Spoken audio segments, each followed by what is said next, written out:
आजच्या कार्यक्रमात पाहुण्यांचे आगमन झालेले सर्वांनी उभं राहायचं आहे. पाहुण्यांना विनंती आहे की तथागत भगवान बुद्ध व डॉक्टर बाबासाहेब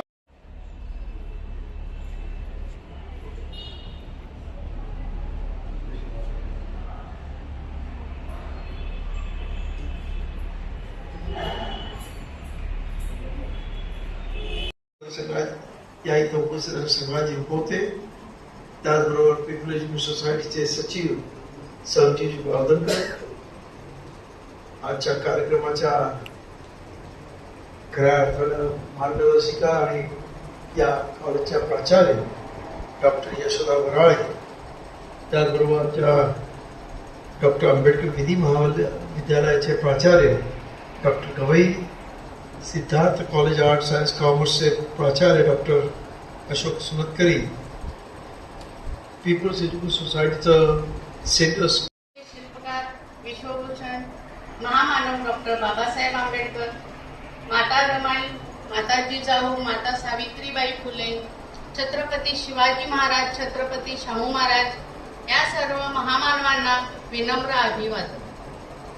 आज विश्वरत्न डॉक्टर बाबासाहेब आंबेडकरांचा 69वा महापरिनिर्वाण दिन अभिवादन सभेसाठी आपण सर्वजण उपस्थित आहोत. आणि या विचार मंचावर उपस्थित आपल्या पीपल्स एज्युकेशन सोसायटीचे अध्यक्ष माननीय आनंदराज सर, पीपल्स एज्युकेशन सोसायटीचे सेक्रेटरी संजीव बोधनकर सर आणि पीपल्स एज्युकेशन सोसायटीचे विश्वस्त आणि आज या सभेसाठी प्रमुख पाहुणे म्हणून आपल्याला लाभलेले ॲडव्होकेट संग्राम वते सर, तसेच अनेक महाविद्यालयामधून प्राचार्य या अभिवादन सभेसाठी आलेले आहेत. त्यामध्ये सायन्स आर्ट्स कॉमर्स सिद्धार्थ कॉलेजचे प्राचार्य सुनतकरी सर, त्यानंतर पवार सर आणि बाकी सर, उपप्राचार्य आणि शिक्षकेतर वाले. तर आज आपण या 69व्या महापरिनिर्वाण दिनानिमित्त अभिवादन करण्यासाठी उपस्थित आहोत. आज आपल्यासाठी अत्यंत दुःखाचा असा प्रसंग आहे. आज 69 वर्ष झाली, पण विश्वरत्न डॉक्टर बाबासाहेब आंबेडकर यांच्या चालनाने आणि यांच्या समाजामध्ये अनेक लोक बुद्धिजीवी आहेत आणि बाबासाहेबांनी सर्वप्रथम शिक्षणाला महत्त्व दिले. त्याचप्रमाणे एक किस्सा सांगावासा वाटतो छोटासा, की धारवाडचे श्री होंगल हे बाबासाहेबांचे कार्यकर्ते होते आणि त्यांचा पुतण्या शंकरराव होंगल हे बाबासाहेबांच्याकडे आले आणि त्यांनी ते लिंगायत होते आणि त्यांना धर्मगुरू व्हायचे होते, पण ते ग्रॅज्युएट होते आणि त्यावेळेला शिक्षणाला अत्यंत महत्व होते. तर बाबासाहेबांची त्यांची भेट झाल्यानंतर बाबासाहेबांनी म्हणाले की तू ग्रॅज्युएट इतका चांगला शिकलेला आहेस आणि मठामध्ये धर्मगुरू होऊन काय करणार, तर शिक्षणात इतके शिक्षण झालेले आहे तर तू सरकारी नोकरी शोध. आणि त्याप्रमाणे त्यांनी सरकारी नोकरी शोधली तर ते एम्प्लॉयमेंट अधिकारी झाले आणि त्यांच्या कालावधीमध्ये ते रिटायर्ड होईपर्यंत एम्प्लॉयमेंटचे डायरेक्टर झाले आणि त्यांचे आयुष्य एकदम पलटून गेले. तर त्यांना आपण शास्त्री म्हणून ओळखतो.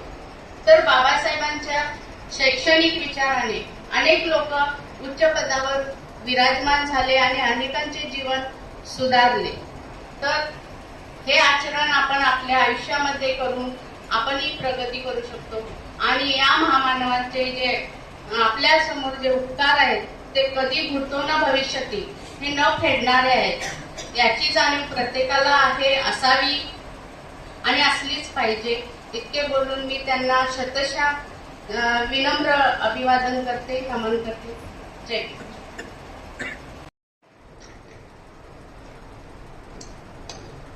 6 डिसेंबर 1956ला जेव्हा बाबासाहेबांचे एक सहकारी LR बाली पंजाबमध्ये होते आणि सकाळी 7-8 वाजता जेव्हा सगळीकडे बातमी गेली सगळ्या देशामध्ये, खास करून रेडिओवरती आणि ट्रान्झिस्टर्सवरती, आणि पंजाबमधल्या त्या पंजाब स्टेट ट्रान्सपोर्टच्या बसमध्ये ते बसले होते, ST मध्ये जशी आपली आहे, आणि त्यांच्या पुढे 2 बुजुर्ग माणसं बसली होती पंजाबी.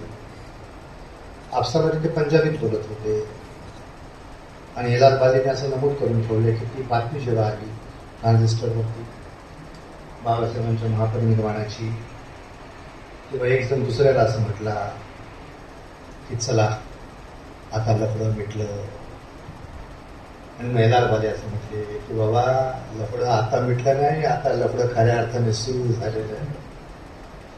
आणि नेमकी तीच भावना जे बाबासाहेबांचे अनेक लेफ्टनंट्स आहेत, त्यातल्यापैकी त्यांचे एक जे खास लेफ्टनंट एन शिवराज यांनी अशी व्यक्त केली की Ambedkar dead is more dangerous than Ambedkar alive. Babasaheb म्हणजे मृत बाबासाहेब हे जिवंत बाबासाहेबांच्या पेक्षा जास्त धोकादायक आहे. आणि आज जवळजवळ 6-7 दशकांच्या नंतर आपण बघतो की बाबासाहेब किती मोठे आहे, आणि फक्त या देशापुरतं नाही तर या देशाच्या पलीकडे जाऊन सगळ्या दुनियेमध्ये आज बाबासाहेबांची अशी चर्चा आहे की ही was the maker of modern India, की भारत देशाचा पाया अनेक लोक त्याच्यामध्ये सामील आहे. नेहरू असतील, पटेल असतील, मौलाना अबुल कलाम आझाद असतील, घटना समिती असेल, ड्राफ्टिंग कमिटी असेल, पण द फर्स्ट अँड फॉरमोस्ट ज्याला असं म्हणतात की the hero of this Galaxy जर कोणी होते तर ते बोधिसत्व डॉक्टर बाबासाहेब आंबेडकरच होते. आणि अशा बाबासाहेबांना आज अभिवादन करीत असताना मला नेहमी जी आठवण येते की जेव्हा आम्ही त्यांच्या जयंतीमध्ये गेली अनेक वर्ष बोलायचो, तेव्हा सुरुवातीच्या काळामध्ये आम्ही तुकोबांचे शब्द वापरायचो, आणि त्या तुकोबांचे शब्द असे आहे की अणुरेणुहुनी थोकडा तुका आकाशा एवढा. म्हणजे तुकोबा असं म्हणतात की जर मी म्हटलं तर अणूच्या रेणूवरून थोकडा आहे, छोटा आहे, लहान आहे, आणि म्हटलं तर मी आकाशा एवढा मोठा आहे. आणि जर मग आम्हाला कोणी विचारलं की बाबासाहेब केवढे, तर आम्ही त्या शब्दांमध्ये उत्तर द्यायचो की बाबासाहेब हे आकाशा एवढे. असे आकाशा एवढे बाबासाहेब. नंतर मला ते शब्द बदलावे लागले, कारण की काही वर्षांच्या नंतर जेव्हा जसे वामनदादा कडक आहे, त्यांच्याबरोबर जसे लक्ष्मणदादा केदार होते, I use to call him the vice captain of our team. Captain was वामनदादा कडक. तर त्या लक्ष्मणदादा केदारांचा जो नातू आहे सुयोग केदार, ते सुद्धा चांगले कवी आहेत, लेखक आहेत, आणि त्यांनी एक असं काव्य पेश केलं एका जयंतीमध्ये, आणि मग मी हे शब्द वापरायचे सोडून दिले तुकोबांचे. त्या सुयोग केदारने असं म्हटलं की आकाशाचे स्वप्न बघा आहे केवढे, आकाशाला वाटे व्हावे भीमा एवढे. म्हणजे आकाशाच्या पेक्षा पण बाबासाहेब आता मोठे आहेत, त्यांना आकाशासारखी उपमा देऊन तुम्ही लहान करू शकत नाही. अशा बाबासाहेबांना आज अभिवादन करीत असताना त्यांनी जे जे काय आपल्या सगळ्यांना दिलेलं आहे, म्हणजे फक्त तुम्हाला आणि मला नाही दिलं, तुम्हाला आणि फक्त मला दिलं असतं तर मग एवढ्या बिली केली, सगळ्यांना दिलं.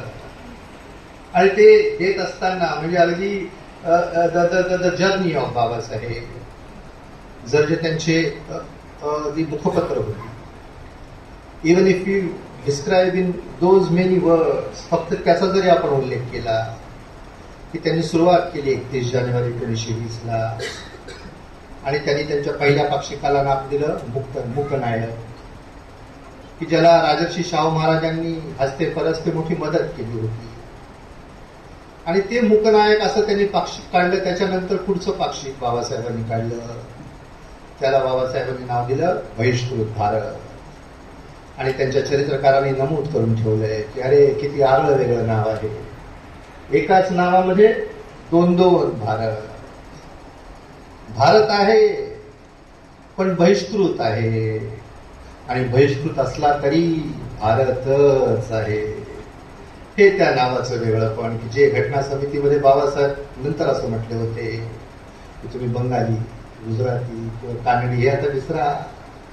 आणि मग त्यांचे ते जे अफलातून शब्द आहेत जे आपल्या काळजावरती कोरले गेलेले आहे, की जे आपल्याला या 150 कोटी लोकांच्या काळजावरती कोरायचे आहे.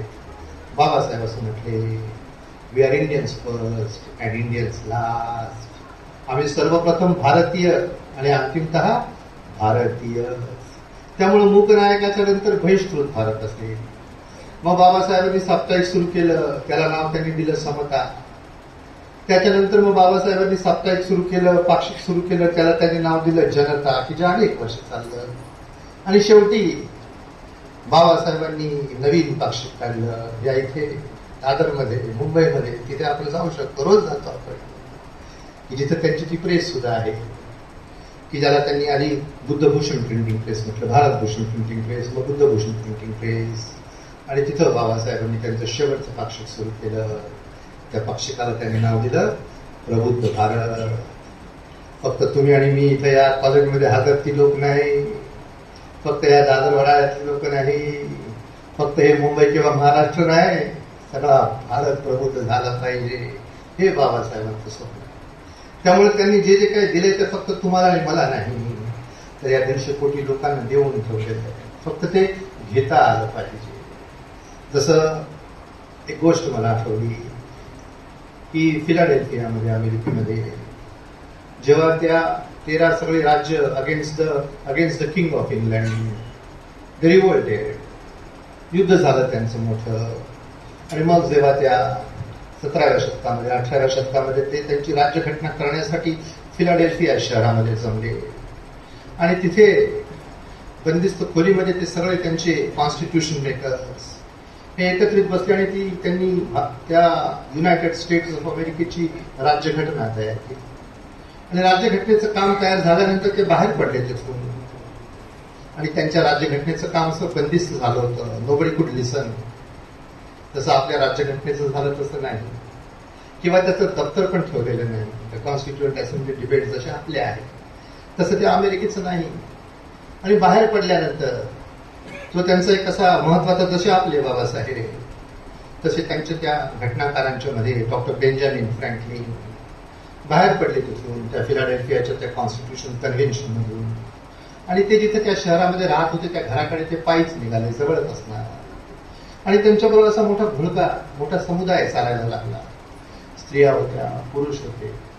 आणि त्यातल्या एका स्त्रीनं त्या डॉक्टर बेंजामिन फ्रँकलिनला असं विचारलं की डॉक्टर, तुम्ही आम्हाला कुठल्या प्रकारची शासन पद्धती दिलेली आहे, which government you are given us, which system you are given us. Doctor Benjamin फ्रँकलिनचं जे उत्तर आहे ते आजपर्यंत पण गाजतच राहिलेलं आहे. फार लहानसं उत्तर होतं. डॉक्टर बेंजामिन फ्रँकलिननी त्या स्त्रीला असं उत्तर दिलं, Republic madam, if you can keep it. आम्ही तुम्हाला प्रजासत्ताक दिलंय, जर तुम्हाला ते सांभाळून ठेवता आलं तर. त्यामुळे देणाऱ्याने द्यायचं असतं, पण घेणाऱ्याला सुद्धा घेता आलं पाहिजे.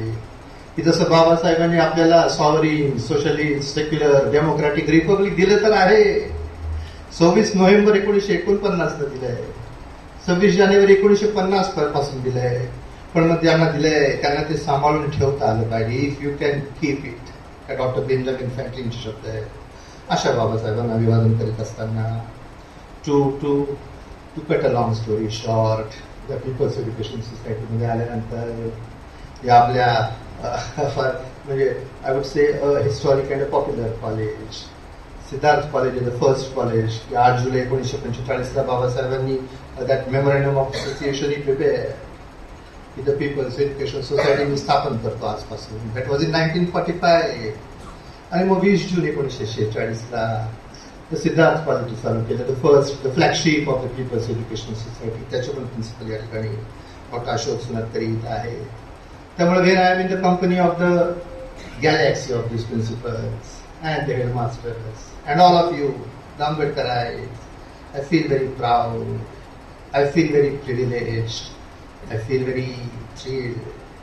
त्यामुळं त्या अनेक गोष्टी सांगण्याच्या ऐवजी मी फक्त एवढंच सांगेन त्या पीपल्स एज्युकेशन सोसायटीमध्ये जेव्हा आज the chairman called me, the principal called me, you must come, तेव्हा माझ्या मनामध्ये काल परवापासून तो विचार सारखा येत होता.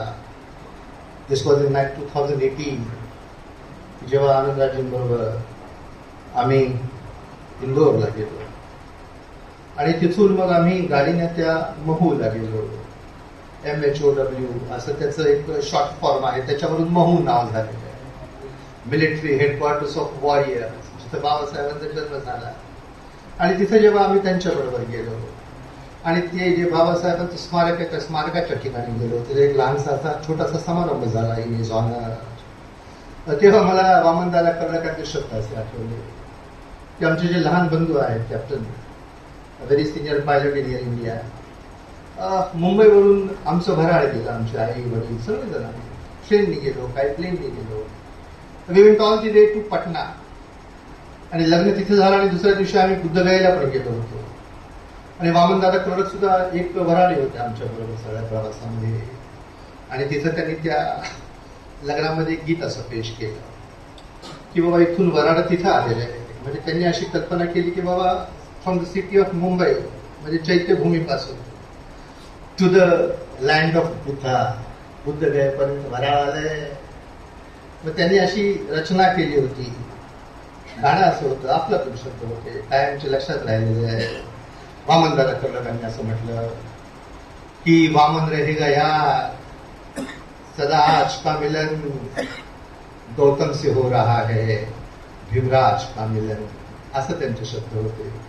आणि जेव्हा महूमध्ये आम्ही म्हटलं की वेळ कमी आहे, लवकर करा कार्यक्रम.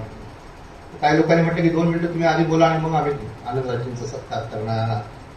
तेव्हा वामनदादांच्या शब्दामध्ये मी थोडासा बदल केला आणि त्या ठिकाणी मी असं म्हटलं कि वामन सदा रहेगा आज का मिलन, भीमराज से हो रहा है आनंदराज का मिलन. त्यामुळे पीपल्स एज्युकेशन सोसायटीमध्ये आनंदराज आंबेडकर चेअरमन नसणार तर दुसरं कोण चेअरमन असणार हेच मला समजलेलं नाही आजपर्यंत. आणि आनंद भवन हे बाबासाहेबांनी दिलेलं जे नाव आहे, with a great Lofty ideas for the Buddhist culture, तर तरी विथ ऑल ह्युमिलिटी आणि with all honesty I would से की त्या आनंद भवनमध्ये जिथं पीपल्स एज्युकेशन सोसायटीचं हेडक्वार्टर्स आहे, तिथं बाबासाहेबांचा वारस आनंदराज आंबेडकर नाही बसणार तर दुसरं कोण बसणार. त्यामुळं मी असं म्हटलं की to cut a long story short, काही महिन्यांच्या पूर्वी तुम्ही वाचलं असेल, बघितलं असेल, ऐकलं असेल की 500 कोटी रुपये पीपल्स एज्युकेशन सोसायटीला महाराष्ट्र सरकारने दिलेले आहे.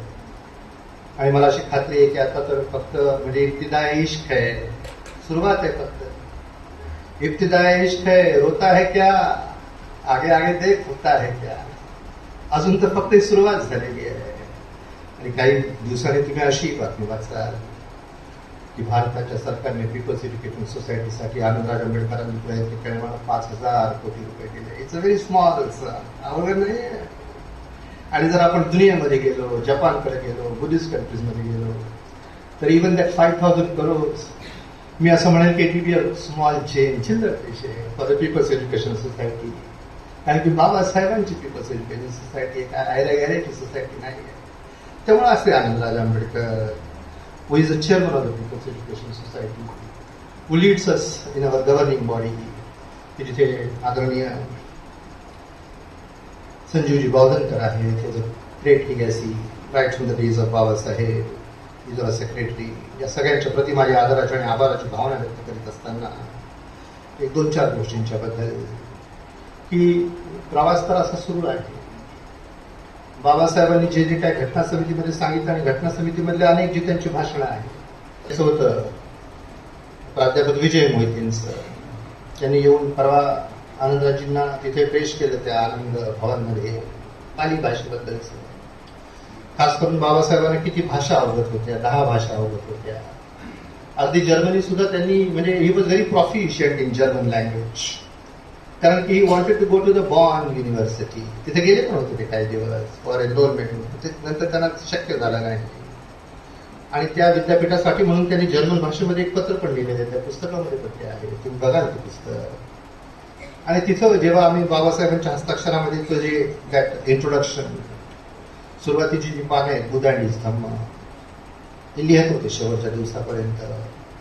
त्याच्यामध्ये त्यांनी एक असं म्हटलं की बाबा हे जे एक पुस्तक आहे Buddha and his Dhamma, this is only one of the 3 books I plan. And ते असं म्हटलं की हे जवळजवळ मी पूर्ण केलं बुद्ध अँड हिज धम्म. पण ती दुसरी 2 पुस्तकं आहेत. ती दुसरी 2 पुस्तकं म्हणजे first and foremost Buddha and Karl Marx, आणि second that is the third the revolution and counter revolution in ancient India. प्राचीन भारतातील क्रांती आणि प्रतिक्रांती. बाबासाहेबांची जी 2 पुस्तके मी बरीचशी लिहून काढलेली आहेत पण ती पूर्ण नव्हती आणि ती आपल्यापर्यंत यायला फार उशीर झाला. 77-78 साली ते आपल्या समोर आली. That was a trinity of his writing. ते म्हटले बाबा या 3 पुस्तकांचा एक सेट आहे. Together you have to read, then only you can grasp, then only that context will be there, then only you will understand fully what I am trying to say. अशी ती 3 पुस्तकं आहेत. आणि then we talk of constituent assembly. आमच्या समोर बाबासाहेबांची 3 भाषणं अशी येतात, अनेक भाषणं आहेत. Every now and then after he became the member of the drafting committee on 29th of August 1947. आणि पहिल्याच दिवशी 30 August 1947 he was elected as the chairman of the drafting committee. की ज्याच्याबद्दल त्यांनी घटना समितीमध्ये शेवटी असं म्हटलं की अरे मला घटना समितीमध्ये तर येऊ देतात का नाही देतात इथपासून सुरुवात होती. तर ते तर घडलं, पण मला जेव्हा ड्राफ्टिंग कमिटीचं मेंबर केलं, काही लोकांनी अलीकडच्या काळामध्ये प्रयत्न करतात टू व्हिलिटी. काही काही वेगवेगळ्या लोकांची नावं सांगितली जातात, त्यांच्याबद्दल मी काही आज बोलत नाही. बोलत राहू आपण. यात आम्ही काय कुठं जात नाही इथून. आम्ही युद्धभूमीवरचीच लोक आहोत. We are born on the war front, we die on the war front. की जे बाबासाहेबांचे प्रसिद्ध शब्द होते की त्या एका टीचर्समध्ये मला वाटतं बहुतेक या एका मुंबईच्या कॉलेजमध्ये भाषण करताना त्या सांगितले की मला या संस्कृतीचा कंटाळा आलेला आहे. आणि असं मराठीत भाषण असताना पुढे एक इंग्लिश वाक्य येतं which is very famous, which is very pertinent. Babasaheb म्हणतात तिच्या निवडणुका होतील सुद्धा, नवीन मुख्यमंत्री येतील पण, आणि देशाच्या पण निवडणुका झाल्या होतील. जेव्हा होतील तेव्हा नवीन पंतप्रधान सुद्धा येतील. पण फक्त मेयर बदलायचं नाहीये, फक्त मुख्यमंत्री बदलायचं नाहीये, फक्त पंतप्रधान बदलायचं नाहीये. बाबासाहेबांच्या लोकांचं काम आहे संस्कृती बदलायची. I am at war with civilisation. या मुख्यमंत्र्याबरोबर, या मंत्र्याबरोबर, या पक्षाबरोबर माझा झगडा नाहीच आहे. याला बदला, त्याला बदला, याला निवडून आणा, त्याला पाडे, हे माझं कामच नाहीये. जे त्यांनी लिहून ठेवलं की I am at war with civilisation. आणि why he is at war with civilisation तुम्ही सगळ्या जाणता माणसं आहात. Why he was at war with civilisation. की ते वॉर त्यांनी अशा रीतीने लढलं की मला पुन्हा एका कवीचे शब्द असे आठवले जेव्हा आम्ही त्यांच्याबरोबर महाडला जात असतो.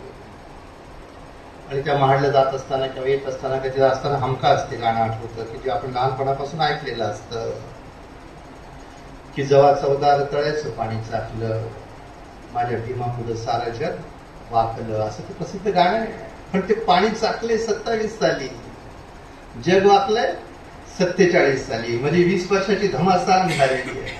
त्याच्याशिवाय ते शक्य नाही झालेलं आहे.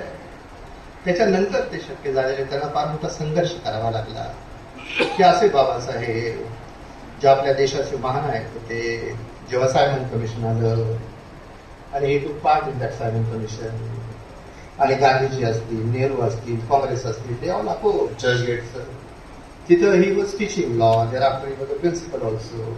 आणि ते जेव्हा असे वर्गामध्ये शिकवायला यायचे आणि लेक्चर द्यायला यायचे लॉच्या त्या विद्यार्थ्यांना, so all of those students in protest Babasaheb असे उभे राहायचे विथ हिज नोट्स और with his books to to to to lecture them.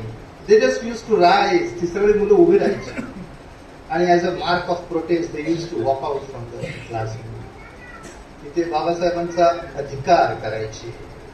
They used to protest against him because he is participating in that Simon Commission. असं दिवस. त्यामुळे अशी लोक म्हणतात की बाबा ते तर बाबासाहेब आले, की बाबासाहेब आणि त्यांची लोक एका बाजूला आणि सगळा देश एका बाजूला. असं तिथं मोठा संघर्ष झाला. पण तरी बाबासाहेब डगमगले नाही आणि चालतच राहिले. आणि चालत चालत जेव्हा ते घटना समितीपर्यंत आले की ते चांगलं कसं होतं. आता 25 डिसेंबरला जेव्हा आंतरराज्य आपण सगळे महाडला जाऊ, that was the second conference. In that very same year 27 साली त्यांनी जी काही सुरुवात केलेली आहे, he started his journey strictly speaking in a public life. He was preparing.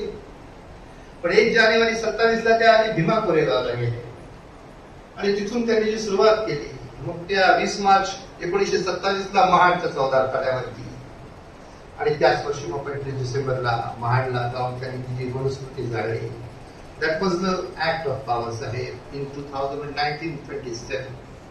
आणि तेव्हा ते जे चालत गेलेले त्यांच्या चरित्रकाराने लिहून ठेवलेले की आता आपण रिटर्न जातो, हा रस्ता बंद असेल तर त्या रस्त्याने जातो, अत्यंत आलिशान गाड्यांमध्ये जातो, एअर कंडिशन वगैरे सगळं काय चालू असतं. 7 मिनिटाला आपल्याला सगळं जीपीएस पासून सगळं अवेलेबल असतं. तर तेव्हा बाबासाहेब जेव्हा गेले की ज्या घरामध्ये ते अनेक वर्ष राहिले होते, ऑलमोस्ट फ्रॉम 1912 टू 1935, म्हणजे ते राजघरात जाईपर्यंत परतच्या त्या मोळगावडीमध्ये त्या खोल्या अजूनही आहे. तिथून ते जे निघाले त्यांच्या चरित्रकारांनी लिहून ठेवलेले आहे की ते भाऊच्या धक्क्यापर्यंत गेले, भाऊच्या धक्क्यावरून त्या बोटीने ते त्या दासगाव बंदरापर्यंत गेले, दासगाव बंदराला उतरून मग मोटार आणि नंतर पायी त्यांचे सगळे असे लहान सहान कार्यकर्ते, फार गरीब माणसं सगळे अशी काठी आणि त्याला त्यांनी ते भाकर तुकडा पण बांधून आलेला होते, असे तयारीने आलेले होते जय्या. त्यांच्याबरोबर चालत चालत ते त्या महाडपर्यंत त्या 14 आखाड्यापर्यंत गेले. एका शाळेत शब्द मला नेहमी आठवतात की when I think of that journey, when I think of that walking towards that 14 आखड, एका शाळेने असं म्हटलेलं आहे, I feel it is as if it is written for this journey himself. की शायर असं म्हणतो की राह काटो में बना लेते है, म्हणजे आमचा जो रस्ता आहे त्याच्यावरती सगळे काटे असे पसरवून ठेवलेले आहे. राह काटो में बना लेते हैं, आसमां सर पे उठा लेते हैं, हम अगर तैश में आ जाए तो आग पाणी में लगा देते हैं. त्यामुळे बाबासाहेबांनी त्या पाण्याला स्पर्श केल्याबरोबर जिथं आपण जातो त्या पायऱ्यांवरून त्या पाण्याला आपण स्पर्श करत असतो, to feel that solidarity and that feeling which thrills us. जेव्हा बाबासाहेबांनी त्या पाण्याला स्पर्श केला, त्या पाण्याला स्पर्श केल्याबरोबर जाणकार असं म्हणतात की त्या पाण्याला आग लागलेली आहे आणि ती आग अजूनही कोणी विझवू शकत नाही. आणि आमचं असं म्हणणं आहे की बाबासाहेबांच्या म्हणजे जन्मशताब्दी तर होऊन गेली, 125 वर्ष पण तुझ्या त्यांच्या जन्माला होऊन गेली आणि त्यांच्या निधनाला आता जवळ 6-7 दशकं झालेली आहेत.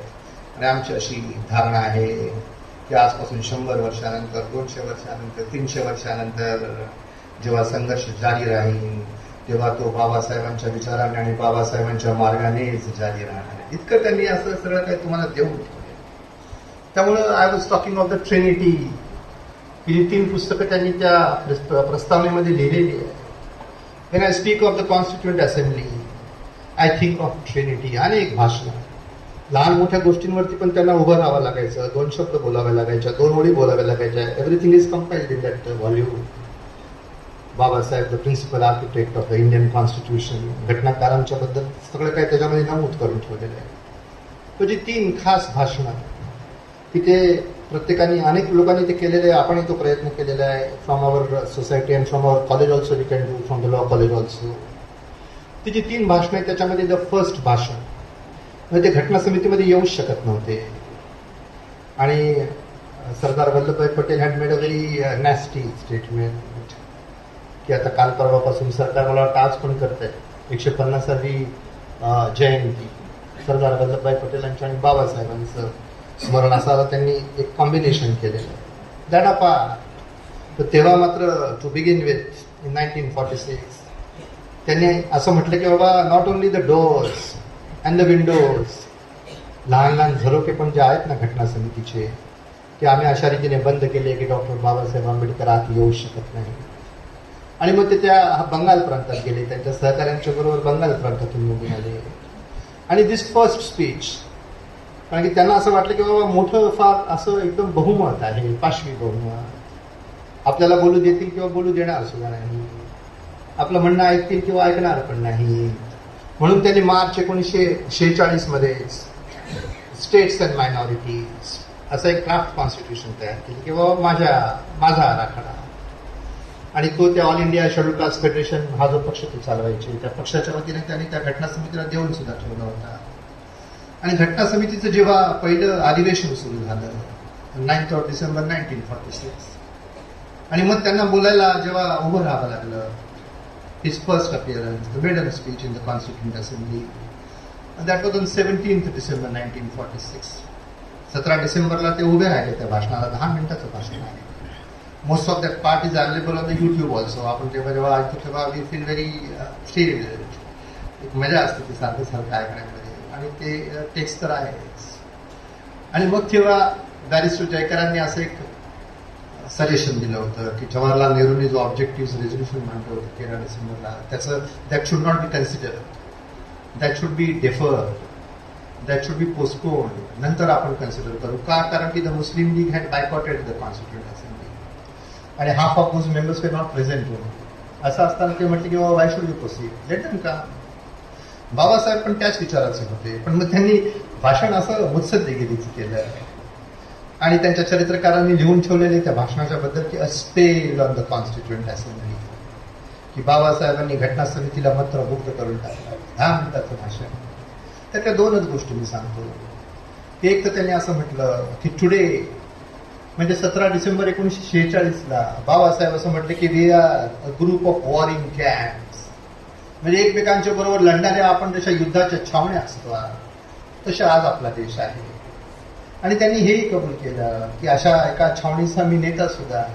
माझी पण एक छावणी, ए ग्रुप ऑफ वॉरिंग कॅम्प्स. आणि मग त्यांनी असं म्हटलं की बाबा या छावण्या नष्ट होतील आणि भारत एक देश म्हणून निर्माण होईल. आणि माझ्या मनामध्ये खंत अशी निर्माण होते टुडे ऑन 6 डिसेंबर 2025 की आपल्या देशामध्ये we still witness we are a group of warring camps. अशाच आपल्या युद्धाच्या छावण्या आहेत. त्याला पक्षाची नावं दिली असतील, त्याला आणखीन काय काय वेगळी नावं दिली असतील, राज्य असतील किंवा भाषा असतील किंवा आणखीन काय गोष्ट. We are still a group of warring camps after so many years. आणि दुसरी गोष्ट त्यांनी मांडली त्या भाषणाच्या शेवटी एडमंड बर्गचे शब्द त्यांनी ऐकवले त्या घटना समितीला की नेहरूंना किंवा पटेल किंवा मौलाना अबुल कलाम आझाद, राजेंद्र प्रसाद असतील, सी राजगोपालाचार्य असतील, all those leaders of the constituent assembly he was appealing to them. ते त्यांना असं सांगत होते. आणि म्हणून त्यांनी एडमंड बर्गचे शब्द असे ऐकवले की त्या एडमंड बर्गने असं म्हटलंय की it is easy to do power but difficult to give wisdom. सत्ता देणं सोपं आहे पण शहाणपण देणं हे मोठं कठीण काम आहे. त्यामुळे जेव्हा आपण त्या ईव्हीएमचं बटन दाबतो तेव्हा सरकार सत्तेवरती येतं, आपण त्यांना सत्ता देतो, लोक सत्ता देतात. पण सत्ता देणं सोपं आहे, शहाणपण देणं ही फार अवघड गोष्ट आहे. आणि बाबासाहेबांनी तेव्हा अशी एक अपील केली की बाबा you must act with wisdom. सत्ता आहे म्हणजे काय नुसती सत्ता वापरायची नाहीये, with wisdom you should act. That is what the highlight. 2 गोष्टी ज्या आहेत पहिल्या त्यांच्या भाषणाबद्दलच्या. दुसऱ्या भाषणामध्ये म्हणजे ते there after he became a member of the drafting committee, there after he became the chairman of the drafting committee.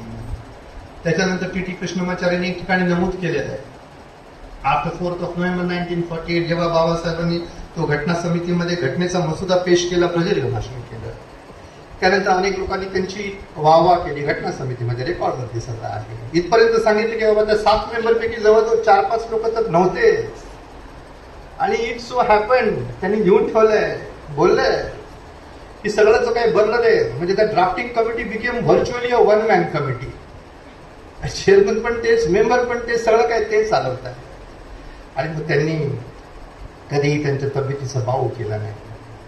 जेव्हा त्यांनी 51 साली त्या हिंदू कोड बिलाच्या प्रश्नावरती राजीनामा दिला तेव्हा असं खुशबू सुरू होती की बाबा तब्येतीच्या कारणास्तव राजीनामा दिला. आणि बाबासाहेबांनी ते खोडून काढलं की बाबा या तब्येतीच्या कारणास्तव मी राजीनामा दिलेला नाही आणि असा तब्येतीसाठी मी सोडून जाणारा माणूस नाही. त्यामुळे फ्रॉम 46 टू ऑलमोस्ट 1950 जानेवारीच्या 24 तारखेपर्यंत घटना समिती was functional. He was there irrespective of his health. आणि मला ते highlight, I didn't want to name him as against this. B.N. Rao, Sir B.N. Rao. I do not want to belittle him. I do not want to underestimate or undermine him. जेव्हा पहिला एकदम skeleton draft तयार केला तोपर्यंत he was the constitutional adviser to that very sir B.N. Rao. In October 1948 only, म्हणजे घटना समितीच्या मध्ये अजून तो ड्राफ्ट ठेवला पण नाहीये फायनल, तो पुढंच सगळं. त्याच्यावरती काय सजेशन्स येणार हजारो, आणि मग ते सगळे त्याच्यावरती चर्चा, आणि मग घटना तयार होणार आहे, ते सगळं पुढं. Abruptly sir B.N. Rao resigns from the constituent assembly as a constitutional adviser. आणि why does he resign? For his better personal prospects. त्यांना युनोमध्ये जायचं होतं, त्यांना घटना समितीचं काम सोडून द्यायचं होतं. ॲब्रप्टली ही रिझाइन्स. एवढंच नव्हे तर रिक्वेस्ट की बाबा लगेच माझा राजीनामा मंजूर करा. लगेच राजीनामा मंजूर पण केला. अँड इन 1948 ओनली, म्हणजे जेव्हा घटना समितीचं कामकाज खऱ्या अर्थाने सुरू होणार, by that time he left India, he went to Geneva for that United Nations. That is the history. आणि तरी सुद्धा काही लोक नादान आहे, त्यांना अजून काही माहिती नाहीये. पण मी मगाशी पण सांगितलं की अजून आपण सगळे आहोत बाबासाहेबांच्या अनुयायी. आणि असं सगळं वातावरण जरी असलं, एका शायराने असं म्हटलंय की जुल्म के साये में लब खुलेगा कौन, हम भी खामोश रहे तो फिर बोलेगा कौन. बोलणारे तर आपणच आहोत शेवटी. इथपर्यंत आमचा दावा आहे आजच्या तारखेला, without going into the details, की जे बाबासाहेबांचा विचार आहे आंबेडकरिझम, आणि जे बाबासाहेबांनी आपल्याला दिलेले इन्क्लुडिंग द इंडियन कॉन्स्टिट्यूशन संविधान आहे, आणि त्याच्या विरुद्ध त्याचे जे मारेकरी आहेत, त्याच्यामध्ये जर पर्वतासारखं कोणी उभं राहिलेलं असेल तर ते फक्त बाबासाहेबांच्या अनुयायीच आहे. बाकीच्यांचं मी सांगू नाही शकत, कारण की ते कधी तोला असतात, ते कधी मासा असतात, त्याचा भरोसा नाही. जसं एक गोष्ट मी सांगतो, दोन गोष्टी सांगतो आणि मी थांबतो. वेळेचा प्रश्न आहे की त्यांना अनेक ठिकाणी जायचं आहे, अनेक ठिकाणी त्यांची वाट पाहिली जाते. आणि जेव्हा 2011ला ते त्या हिंदू मिलमध्ये घुसले, दरवाजा कोणी उघडतच नव्हता. आपण बाहेर उभं राहून फक्त ते हे म्हणत होतो, जसं भारूड असतं तसं, दार उघड भया, दार उघड, दार कुठं उघडते. पण आनंदाचे आंबेडकर गेले असेच 6 डिसेंबरला. त्याला 14 वर्ष झाली, आणि त्यांनी लाच मारल्याबरोबर इंदुमिलचा दरवाजा उघडलेला आहे. आणि ती इंदुमिल कुठपर्यंत मार्ग आले तुम्ही बघताय सकाळपासून. You was also present. त्यामुळे ते तर निर्माण होणार आहे, ते तर निर्माण झालेलं आहे. त्यामुळे हे असं अनेक ठिकाणी त्यांना जायचं आहे. आणि जेव्हा त्यावेळेस आम्ही म्हणजे डिसेंबर 2011मध्ये 12मध्ये आम्ही त्यांच्याबरोबर अनेक ठिकाणी महाराष्ट्रात जायचो, कुठे कर्नाटक, तामिळनाडू, लखनौला पण आपण गेलो होतो. आणि त्या ठिकाणी आम्ही ते बघायचो की बाबा जस्ट टू सी हिम, त्यांना बघण्यासाठी, त्यांना ऐकण्यासाठी, त्यांना स्पर्श करण्यासाठी मोठी गर्दी व्हायची. आणि पोलीस सगळं असं रोखल्याला कमीत कमी त्यांच्या गाडीला तरी आपल्याला हात लावता आला पाहिजे असं आम्ही ते पळताना बघायचो. खास करून साऊथमध्ये आम्ही we used to be very petrified. Those people are very passionate people. आणि मला पुन्हा त्या शाळेचे त्यावेळेस पण शब्द आठवायचे, आजही आठवतात की एक खबर का तुकडा कहा कहा बरसे. म्हणजे या आकाशाचा एक जो ढग आहे तो किती ठिकाणी पर बरसणार आहे. तमा मिला काही प्यासा दिखाई देत आहे, सगळे प्यासेच दिसत आहे सगळीकडे, तरी सुद्धा ते जात आहे. त्यामुळे to cut long story short, की असे बाबासाहेब जेव्हा 125 वर्ष त्यांच्या जन्माला झाले, आणि संसदेच्या दोन्ही सदन, राज्यसभा आणि लोकसभा, त्यांचं संयुक्त अधिवेशन घेतलं की बाबा वी हॅव टू, म्हणजे वेगळं अधिवेशन घेतलं आणि 2 दिवस चाललं to pay tributes to Babasaheb. सगळेजण बोलले, भरभरून बोलले. खास करून हा जो आपला प्रिय देश आहे, त्या प्रिय देशाचे जे अप्रिय पंतप्रधान आहेत असे नरेंद्र मोदी सुद्धा बोलले. देश तर आपला आहे, पंतप्रधान आपला नसला म्हणून काय झालं. आणि बाबासाहेब तर म्हटले इंडियन्स फर्स्ट आणि इंडियन्स लास्ट. आणि नरेंद्र मोदी पंतप्रधान भाषणामध्ये ते जेव्हा बोलले on behalf of the entire Lok Sabha, Rajya Sabha, आणि ते बोलता बोलता त्यांच्या डोळ्यामध्ये अश्रू आले. आणि त्यांनी सांगितलं की बाबासाहेब बाबा किती त्यांनी हलाहल पचवलेलं आहे. In that Hindu mythological sense he was describing Babasaheb. कसं सगळं विष पचवलेलं आहे. आणि आपल्याला अमृत दिलेलं आहे भारतीय संविधानाचं किंवा हिंदू कोड सगळ्याच गोष्टींचं असं ते सांगत होते. आणि असं सांगता ते त्यांच्या डोळ्यामध्ये अश्रू आले आणि ते आपण सगळ्यांनी बघितले टेलिव्हिजनवरती. मी असं म्हणत नाही की ते खोटे अश्रू होते, ते खरे पण अश्रू असते पॉसिबल. मला कधी कधी असं भीती वाटते की एका शायरने असं म्हटलं, म्हणजे जेव्हा मी त्यांना त्या पंतप्रधानांना रडताना बघितलं 2016 साली 125वी बाबासाहेबांची जयंती आणि संसदेत ते बोलतात आणि सगळीकडे लाईव्ह टेलिकास्टने आपण ऐकतोय आणि the prime minister starts crying आणि त्यांच्या डोळ्यामधून अश्रू यायला लागतात. मला ते बाबासाहेबांचं जे वेटिंग फॉर अ व्हिसा आहे की ते त्यांच्या शब्दामध्ये त्यांनी लिहिले की 4 त्यांचे प्रसंग त्यांच्या आयुष्यातले लिहिले आहेत ते लहानपणापासून की कसं त्यांना म्हणजे किती त्यांचं दमन झालं होतं, काय गोष्टींना त्यांना सामना करावा लागला होता, कुठून कसा ते प्रवास करत गेले. आणि मगाशी मी सांगितलं की when he was lecturing law students they use to walk out, त्यामुळे ते खलनायक ठरवायचा प्रयत्न सुद्धा झाला. अशा बाबासाहेबांच्या बद्दल पंतप्रधान त्यांचं जेव्हा 125वी जयंती तेव्हा बोलतात आणि रडू लागतंय. तेव्हा मला एक फार प्रसिद्ध कव्वाली आहे, फार वर्षांपासून मी ऐकत होतो. त्या कव्वालीचे शब्द असे आहेत की मेरी दास्तानी हसरत वो सुना के रोए, मुझे आजमाने वाले मुझे आजमा के रोए. मला या देशाने खूप आजमावलेलं आहे. पण शेवटी पंतप्रधानांच्या शब्दांमध्ये आणि अश्रूंमध्ये लक्षात आलं की मला त्यांनी कितीही आजमावलं तरी मी त्या सगळ्या देशाला पुरून उरलेलं आहे. असे बाबासाहेब त्यांना अभिवादन करीत असताना मी असं म्हणत नाही की बाबा those who talk of him are lying किंवा ते फक्त असं म्हणतात की बाबा आम्ही बाबासाहेबांचा आणि बाबासाहेबांच्या विचारांचा अनुनय करतोय. कधी कधी असं वाटतं की बाबा ते अनुनय करताय का ते अभिनय करताय. अनुनय करतो असा अभिनय करायची पण एक प्रथा आहे बाबासाहेबांच्या बद्दलची. किंबहुना 99 आणि 2000 साली सरकार त्यावेळेचं जे होतं त्यांनी असं एक कमिशन स्थापन केलं, commission to review the working of the Indian constitution. म्हणजे ते 40-50 वर्ष पूर्ण होत असतात टू रिव्ह्यू द कॉन्स्टिट्यूशन. आणि आम्ही गमतीने त्यावेळेस म्हणायचो अरे बाबा first you view the constitution then you review the constitution. आणि गमतीने आम्ही असंही म्हणायचो की अरे लैला को देखो मजनू की नजर से, आमच्या नजरेने बघा आमचे वडील म्हणत की त्या घटनेमध्ये काय काल परवा मी कसं आय वॉज गोइंग थ्रू आणि व्हेरी सिनियर वुमन ऍक्टिव्हिस्ट तिने असं भाष्य केलं एकाच ओळीमध्ये की या देशामध्ये जर बाबासाहेबांचं भारतीय संविधान जे आहे ते जर सोडलं तर स्त्रियांच्या बाजून दुसरं काहीच नाहीये. That is the only thing for Indian woman. आणि if the Indian woman forget that thing आणि if the majority of the Indian women start backward instead of becoming progressive.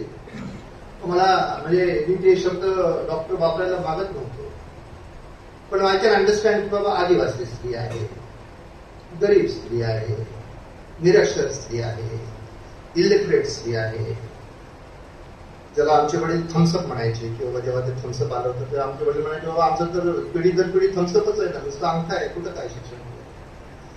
त्या स्त्रियांना बाबासाहेबांच्या बद्दल माहिती नाही किंवा बाबासाहेब त्यांना माहिती नाही किंवा बाबासाहेबांच्या बद्दल त्या अनभिज्ञ असू शकतात. They can gather, I can understand, I can C.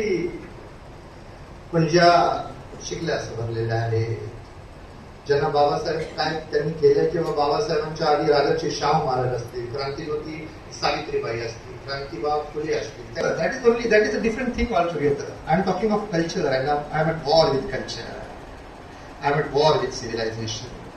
त्या जर अशा मिसलीड व्हायला लागल्या विथ गेट रिस्पेक्ट. आमचं असं म्हणणं आहे की त्या सगळ्या स्त्रिया बाबासाहेबांच्या कॉन्टेक्स्टमध्ये एहसान फरामोश आहे की जे काय बाबासाहेबांनी एहसान केलेलं आहे through the Indian constitution, through the Indian parliament, त्याचा त्यांना विसर पडलेला आहे. त्यामुळे थांबताना अनेक गोष्टी त्यांच्याबद्दल बोलण्यासारख्या. When we talk of him we can go on for hours together. Sometimes I feel that we should test, that all of us should talk about Babasaheb. प्रत्येकाला एक दिवस मुखरत करून द्यावा, प्रत्येकाला including you, even the students. आणि आपण सगळ्यांनी ऐकत राहायचं. मला असं माहिती की काय लोक इतक्या वेळ चालवतील, not only the breakfast lunch आणि डिनरची पण व्यवस्था करावी लागेल आणि मिड नाईट ब्रंचची पण व्यवस्था करावी लागेल. पण I am ready and willing to listen to the youngsters. असं जर काय तुम्ही उपक्रम करणार असाल तर कॉलेजच्या वतीने, त्यामुळे थांबताना फक्त ज्या 1 आणि 2 गोष्टी मी सांगतो की असं सगळं आहे, हे असं आहे तरी पण हे असं असणार नाही. मराठीमध्ये प्रसिद्ध गाणं आहे, दिवस आमचा येत आहे तो घरी बसणार नाही. त्यामुळं to cut a long story short, की बाबासाहेब आणि त्यांचा विचार आणि त्यांचा Ambedkarism, plain and simple Ambedkarism, कधी कधी फार मोठी चर्चा व्हायची. काय लोक they use to object, why do you talk of ism is wrong. आणि आम्ही म्हणायचो what is wrong with ism? It's a collection of thoughts आहे ना. From Ambedkarism we go to Buddhism, from Buddhism we go to humanism. It is so simple. आणि मी काल परवा पण एक ठिकाणी अशी गोष्ट सांगितली की बाबासाहेबांचे जे लेफ्टनंट्स होते, अनेक लेफ्टनंट्स, ते भाषण करायचे किंवा एडिटोरियल्स लिहायचे किंवा मग एखादा लेख लिहायचे, त्याच्या शेवटी ते म्हणायचे जय भीम, जय बुद्ध, जय भारत. आणि आम्हाला फार असं नंतर आश्चर्य वाटायला लागले की बाबा असंच का म्हणतात, ते उलट काय म्हणतात, जय भारत म्हणायचं, जय बुद्ध जय भीम किंवा जय बुद्ध जय भीम जय भारत, हाच क्रम का लावलाय. आणि एकदा आम्ही त्यांना विचारलं, आम्हाला ते उत्तर माहिती होतं आमच्या घोळक्याला.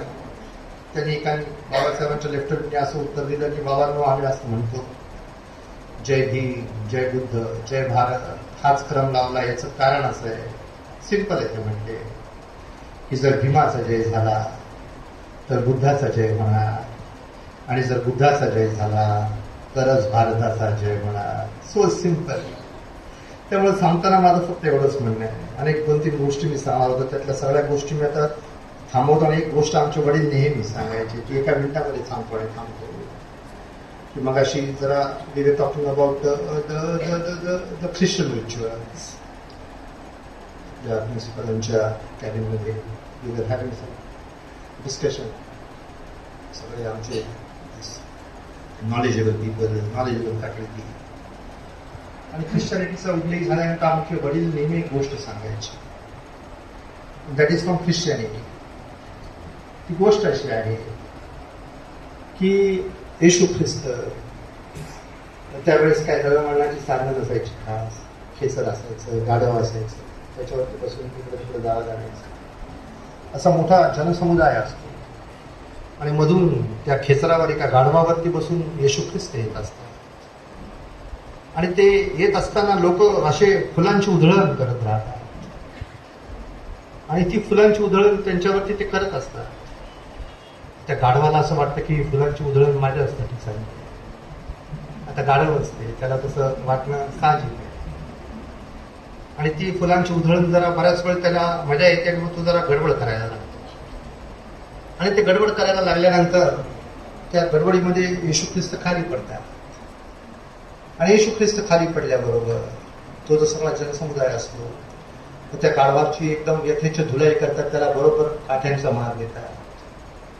त्यामुळे आमचे वडील नंतर ही गोष्ट सांगितली होती, असं म्हणायचे की जसं त्या गाढवाच्या पाठीवरती येशू ख्रिस्त होते, तसं आपल्या सगळ्यांच्या पाठीवरती बोधिसत्व डॉक्टर बाबासाहेब आंबेडकर आहेत, म्हणून फुलांची उधळण झाली, म्हणून आपल्याला इज्जत देत आहेत, म्हणून स्टेजवरती कसं म्हणताय, म्हणून बार्गेन करा, म्हणून साहेब साहेब म्हणताय. याची याची याची याची कधी म्हणजे विसर पडू द्यायचा नाही की आपल्या सगळ्यांच्या पाठीवरती डोक्यावरती बाबासाहेब. त्यामुळे असे बाबासाहेब त्यांच्या विचारांना आणि त्यांच्या संविधानाला किती मिटवायचा प्रयत्न केला किंवा त्यांच्या लोकांना किती दमन करायचा प्रयत्न केला, तरी ते असं दमन होऊ शकत नाही. आजचाच दिवस मला आठवतो, त्याच्यावरती मी थांबतो की मग सकाळी जेव्हा सगळीकडं बातमी गेली आणि from his prime ministerial house, that was Trimurti, Jawaharlal Nehru पण तिथे त्या 26 अलीपूरला आले. बाबासाहेबांचं दर्शन त्यांनी घेतलं आणि त्यांनी वेट टू द पार्लमेंट. आणि खास बाब म्हणून दोन्ही सदन जे आहेत ते पेड ट्रिब्यूट टू हिम आणि त्यांनी प्रोरॉट थांबवलं त्यांनी कामकाज. तर त्या दिवशी जवाहरलाल नेहरू ते काय बाबासाहेबांचे मित्र नव्हते, उलट ते बाबासाहेबांचे प्रतिस्पर्धी म्हणता येतील, विरोधक म्हणता येईल. Even if you had work in his cabinet किंवा हिंदू पोटबिलाच्या प्रश्नावरती they had work in tandem. असे जवाहरलाल नेहरू जेव्हा त्या संसदेमध्ये उभे राहिले आणि बाबासाहेबांचं वर्णन त्यांनी असं केलं की त्यात मला असं दिसतं की जे बाबासाहेबांचे लेफ्टनंट किंवा अनुयायांना पण ते लक्षात मिळालं की अरे बाबासाहेब काय ते शब्दाशा आपलातून आहे. इंग्लिशमध्ये ते असं म्हटले की हिंदू समाजातील जितक्या दमनकारी प्रथा आहेत, all the oppressive features in Hindu society, त्याच्या विरोधातलं जे बंड आहे, revolt against all the oppressive features of Hindu society, Babasaheb Ambedkar was the symbol of that revolt. हे जे सगळी दमनकारी व्यवस्था आहे, त्या दमनकारी व्यवस्थेच्या विरोधात जे बंड आहे, त्या बंडाचं प्रतीक म्हणजे बोधिसत्व डॉक्टर बाबासाहेब आंबेडकर. ही गोष्ट आपण लक्षात ठेवली पाहिजे. अशा बाबासाहेबांना आपल्या सगळ्यांच्या वतीनं मी आदरपूर्वक अभिवादन करतो, जय भीम करतो. आणि या पीपल्स एज्युकेशन सोसायटीचा हा जो प्रारंभ आहे, थोडंसं कधी कधी जरा असं वाटतं की बाबा स्पीड कमी झाला का काय, डॉक्टरांना वाटत असेल, आपल्या लॉच्या पण प्रिन्सिपल्सना वाटत असेल, तुम्हाला सगळ्यांना तुम्हाला काय वाटत असेल, डॉक्टरशी पण आलेले आहे. तर ते स्पीड काय कमी जास्त असं काय तसं नसतं, स्पीड चालू आहे. And that note I will end का म्हणजे मी त्या ट्रकवरती जे मागं काय काय लिहिलेलं असतं ना ते वाचायचं मला फार लहानपणापासून छंद आहे. अनेक गोष्टी म्हणजे त्या लक्षात राहिलेल्या असतात. तर एका ट्रकवरती असं लिहिलं होतं की जिंदगी सफर है, चलते रहना, रास्ते ऊंचे नीचे आ जाए तो गेअर बदलते रहना. गेअर बदलून जरा कमी जास्त चालतं. कधी पीपल्स एज्युकेशन सोसायटी फास्ट झाली असं वाटतं, कधी जरा स्पीड कमी झाल्यासारखं वाटतं. पण वी आर मूव्हिंग आणि we are moving in the direction of जे बाबासाहेबांचे एम्स अँड ऑब्जेक्ट्स आहेत. We are moving only in that direction. त्याच्यापासून आम्ही कधी ढळू शकत नाही. आणि कोणी कितीही प्रयत्न केला तरी. लास्ट वर्डचा एका शायरने म्हटल्याप्रमाणे भारताचं संविधान असेल, भारताची संसदीय लोकशाही असेल, भारतातल्या या सगळ्या गरीब लोकांच्या ऑपरेस पीपल त्यांचा जो सगळा संघर्ष असेल तो कधीही संपू शकत नाही. पीपल्स एज्युकेशन सोसायटी असेल, बुद्धिस्ट सोसायटी ऑफ इंडिया असेल, बौद्धिक पंचायत समिती असेल, not only that people's improvement trust, या सगळ्या गोष्टी त्यांनी निर्माण करून ठेवलेल्या आहेत. अच्छा कोणी त्याला स्पर्श करू शकत नाही किंवा त्याला खाली आणू शकत नाही. शायरने म्हटलं आहे की दिल की दुनिया मिट नहीं सकती मिटाने से कभी. शायर म्हणतो दिल की दुनिया मिट नहीं सकती मिटाने से कभी, वो मिटाते जाएंगे और हम बसाते जाएंगे. जय भीम.